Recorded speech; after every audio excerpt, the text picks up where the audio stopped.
Welcome back to another snowblower quick tip, guys. Today's quick tip is what can happen to your small Toro 2-cycle snowblower if you leave it outside in the rain. As you can see, I've taken the carb bowl off, and inside the carb here it's full of water. Now these little Toro snowblowers use mixed gas, so that's why the gas is colored like that. And basically the lighter green in there is water. This will definitely prevent your machine from starting, and that's what the symptom of this one is. The lighter green stuff in the bottom of the bowl is water, and that will definitely prevent your snowblower from starting. I'm just going to pour it in this rag.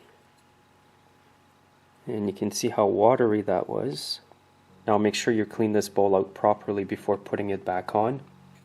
Also, you want to make sure the bowl nut jet is clean. It's full of water here as well, so I'm going to let that dry for a while.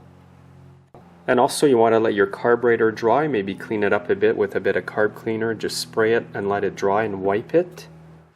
Now here's another little snowblower like that. The reason why they can easily get water is because of all the plastic. There's a lot of cracks, and it's easy for the water to get through to the engine and get into the carburetor.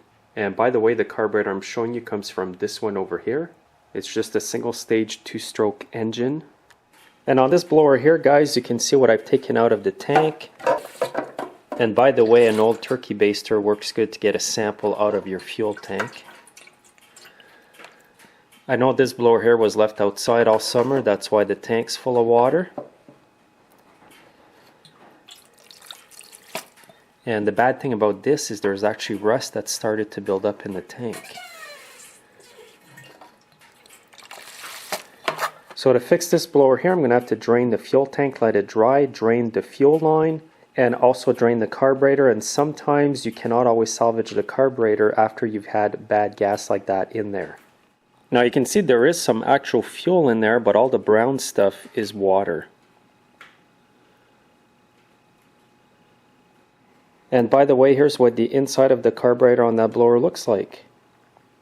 That's in terrible shape. I'm just hoping after it's cleaned that it's going to run properly. Thanks for watching, guys, and remember the tip today is to make sure you keep your stuff out of the rain.